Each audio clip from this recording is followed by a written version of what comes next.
C'est catastrophique, mais c'est pas possible, c'est catastrophique. Malheureusement, l'une des équipes que je voulais absolument éviter du chapeau 2, on l'a finalement tiré. Il va maintenant falloir faire avec. Bienvenue à vous dans cette vidéo réaction au tirage au sort des qualifications à la Coupe du Monde 2026 qui aura lieu aux États-Unis, au Canada ainsi qu'au Mexique. Ceci n'est que la première vidéo des qualifications relatives à la Coupe du Monde 2026 car après ça, je vais sortir un peu plus à froid parce que là, c'est complètement à chaud. Directement après le tirage au sort, je vais sortir une série de vidéos où je vais analyser chaque groupe, analyse du groupe A, du groupe B, C, etc. etc. Donc pour cela, n'hésitez surtout pas à vous abonner si ce n'est pas encore fait, à activer la cloche, à mettre un petit like si le contenu vous plaît, parce que en plus, mis à part cela, il y a une vidéo par jour jusqu'à la fin de l'été. Donc pour ne rien rater, pour m'encourager, me soutenir et m'aider, n'hésitez surtout pas à vous abonner et c'est parti. On commence avec le groupe A. Égypte, Burkina Faso, Guinée-Bissau, Sierra Leone, Éthiopie, Djibouti. Il y a un derby du Nil, je voulais absolument un derby du Nil. Je voulais encore et encore des revanches contre l'Éthiopie. Il y a aussi un derby de la mer Rouge, le mec qui invente que des derbys. Égypte-Djibouti, ça va être intéressant. Par contre, Guinée-Bissau, c'est traître, c'est compliqué, c'est un match extrêmement chaud. Sierra Leone, je me rappelle de l'Égypte-Sierra Leone en qualification à la CAN 2012.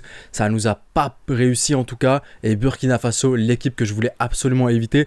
Malheureusement, on l'a. Donc mon courage à nous, si on y arrive, si on se qualifie, je pense que on a absolument tout pour se qualifier. Il faudra juste être mental, ne pas tomber dans ces travers et la qualification n'en sera que plus belle si on réussit. Ce qui fait de ce groupe l'un des groupes de la mort, si ce n'est le groupe de la mort. Maintenant, je tiens à rappeler aussi qu'il y a 9 groupes. Dans chacun des 9 groupes, il y a 6 équipes. La première équipe de chacun des 9 groupes, l'équipe qui terminera première de son groupe et des 9 groupes, ira automatiquement en Coupe du Monde. Ensuite, il y aura un mini tournoi pour désigner la deuxième meilleure équipe et qui jouera aussi un barrage contre l'Asie. J'en avais fait de toute façon une vidéo que je vous invite à aller regarder pour plus d'informations. Passons maintenant au groupe B composé du Sénégal, de la République démocratique du Congo, de la Mauritanie, du Togo, du Soudan ainsi que du Soudan du Sud. Ça va être chaud. Soudan du Sud, ça va être chaud. Le groupe pour moi est amplement à la portée du Sénégal. Je ne vois absolument pas qui pourrait faire frayeur au Sénégal ou bien où est-ce que le Sénégal pourrait faire un faux pas. Donc honnêtement, Sénégal qui passe pour moi sans souci dans ce groupe-là. Groupe C, Nigeria, Afrique du Sud, là ça va être compliqué. L'Afrique du Sud remonte en puissance. Maintenant, ce qu'il faut se dire aussi, c'est que c'est sur 3 ans. Donc le truc, c'est qu'en 3 ans, beaucoup de choses peuvent changer. Tu peux monter en puissance comme tu peux très bien descendre.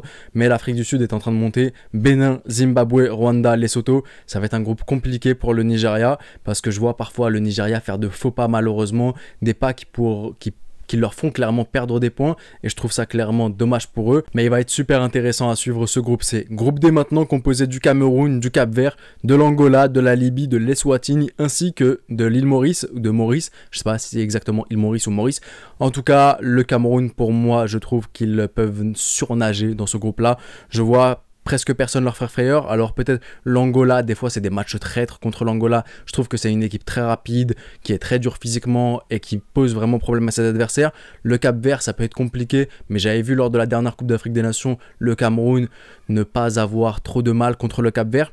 Et que dire après, le truc c'est que certes en Coupe d'Afrique des Nations t'es sur un match, t'es peut-être sur un bon terrain dans ton climat, donc t'as pu gagner le match. En revanche quand tu dois jouer à l'extérieur, je ne sais pas si le Cap-Vert joue à domicile sur son propre terrain et non pas dans un autre pays, c'est là que ça peut être un peu plus compliqué si t'es pas habitué au climat. Donc c'est aussi un facteur à prendre en compte, pas seulement la force de l'équipe mais le climat, l'environnement aussi dans lequel tu vas jouer. Mais je vois tout de même le Cameroun s'en sortir sans grand problème. Groupe E maintenant, Maroc, Zambie, Congo, Tanzanie, Niger, Érythrée.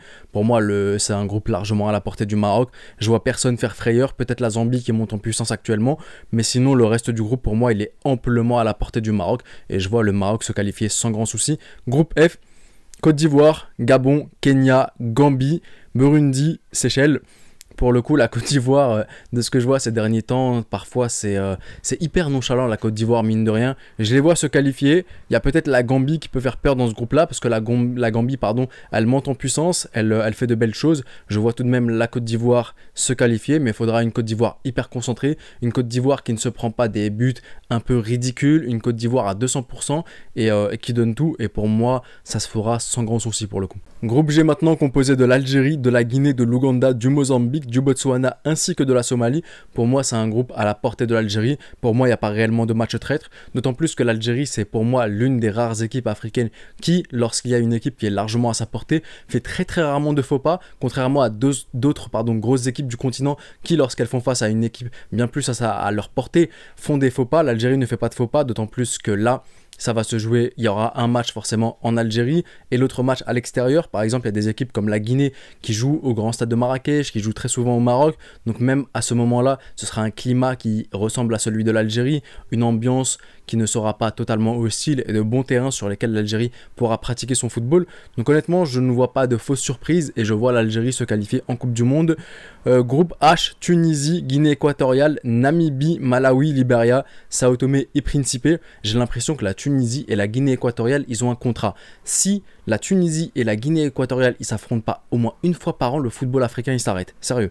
C'est un match, c'est un groupe compliqué, pour moi un groupe compliqué, la Guinée équatoriale qui est clairement traître, Namibie qui monte en puissance de ce que j'entends, Sao Tomé et Principe pour moi c'est l'équipe la plus facile, il y a quasiment tout le monde qui, avec tout le respect que j'ai pour cette équipe, mais factuellement quand je vois le Nigeria leur mettre 10-0, quand je vois certaines équipes leur mettre un score, je me dis que c'est une équipe contre qui tu vas devoir gratter beaucoup de points. Libéria pareil, Malawi ça fait pas très peur, maintenant c'est Guinée équatoriale, Namibie, pour moi ça peut être chaud, si la Tunisie ne se concentre pas honnêtement, et si la Tunisie vraiment, comme pour la Côte d'Ivoire, s'ils se montrent assez nonchalants contre ces équipes qui sont à leur portée, pour moi ça peut être très très traître et ça peut vraiment très faire mal, j'en perds mes mots carrément, ça peut faire très mal pour la Tunisie. Et enfin le dernier groupe, le groupe I, l'un des groupes de la mort. S'il fallait éviter le Burkina Faso dans le chapeau 2, il fallait aussi éviter le Ghana. Malheureusement le Mali le chope, donc un groupe composé du Mali, du Ghana, de Madagascar, de la République centrafricaine, des Comores ainsi que du Tchad. Ça va être un groupe extrêmement compliqué, ça va se jouer pour moi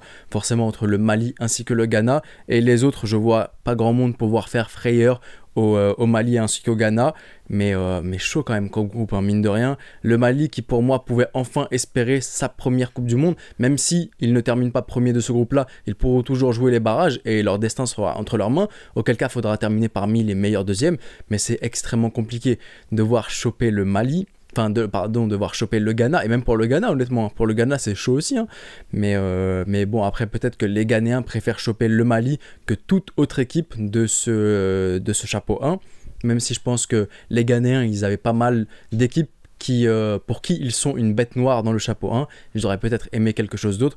Donc voilà un peu cette réaction à chaud des groupes. Honnêtement pour mon groupe, le groupe de l'Égypte, j'en ferai une analyse comme pour tous les groupes, comme je vous ai dit en début de vidéo, mais honnêtement je suis j'ai une frayeur pour le coup, je vous mens pas, ça me stresse un peu d'avoir le Burkina Faso dans ce groupe là, la Guinée-Bissau aussi, mais bon voilà, c'est la vie. Dites-moi ce que vous en pensez de votre groupe dans l'espace commentaire, est-ce que c'est plutôt un tirage favorable ou défavorable pour vous? Je me ferai un plaisir de tous vous lire. C'était le petit pharaon, prenez soin de vous et de vos proches et je vous dis... Arrivederci.